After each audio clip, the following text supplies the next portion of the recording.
تو چند باتیں ہیں. پہلی بات، اللہ پاک نے ایمان کی نشانی بتائی. یہ پنکھے چل رہے ہیں، یہ علامت ہے کہ موسم کیا ہے؟ گرمی کا شروع ہو. اور ہیٹر چل رہے ہو تو یہ علامت ہے کہ موسم سردی کا ہے. علامات، ایمان کی نشانی، ایمان کی علامت اللہ نے قرآن میں بتائی. والذین آمنوا اشد حبا للہ، جو ایمان والے ہوتے ہیں انہیں سب سے زیادہ محبت اللہ سے ہوتی ہے. سب سے زیادہ، صرف محبت نہیں، سب سے زیادہ محبت، شدید محبت اللہ سے ہوتی ہے. یہ دل کس لیے ہے؟ کہ اللہ کی محبت سے بھر جائے، بھر جائے، بھر جائے. سیاہی چوس ہے نا، فوم ہے نا، اس کو پانی میں ڈالو پانی جذب کرے گا، دودھ میں ڈالو دودھ جذب کرے گا، تیل میں ڈالو تیل جذب کرے گا. پھر جب اس کو نچوڑو گے تو جو اس کے اندر ہے وہ نکل آئے گا. یہ دل اللہ کی محبت سے بھرے گا.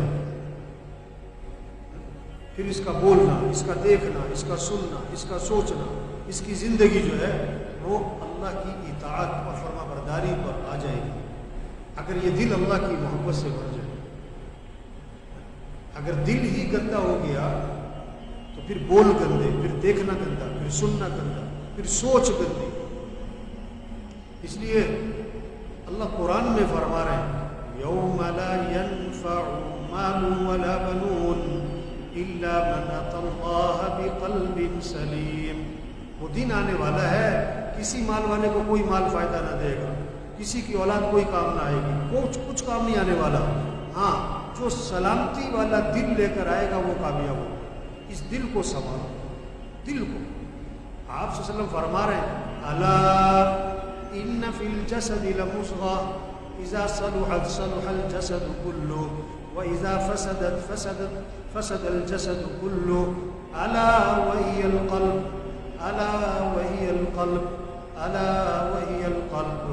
کان کھول کے سنو کہ جسم میں گوشت کا ایک ٹکڑا ہے، اگر وہ سنور جائے سارا جسم سنور جاتا ہے، اگر وہ بگڑ جائے سارا جسم بگڑ جاتا ہے. اور پھر 3 دفعہ فرمایا کان کھول کے سنو وہ دل ہے، کان کھول کے سنو وہ دل ہے، کان کھول کے سنو وہ دل ہے. اللہ کے نبی کی بات ہے ہی بہت اہم، اور جس بات کو اللہ کے نبی تکرار سے فرمائے وہ کتنی اہم ہو. اپنے دلوں کو سنوارو. کس سے؟ اللہ کی محبت سے، اللہ کی عظمت سے، اللہ کی بڑائی سے. اس دل میں اللہ کی عظمت کو بٹھاؤ، اللہ کی محبت کو بٹھاؤ. اور اللہ کی محبت بٹھانے کے اسباب میں سے سب سے بڑا سبب اللہ کے احسانات کو بولو، اللہ کے احسانات کو سنو، اللہ کے احسانات کو سوچو، اللہ کے احسانات کی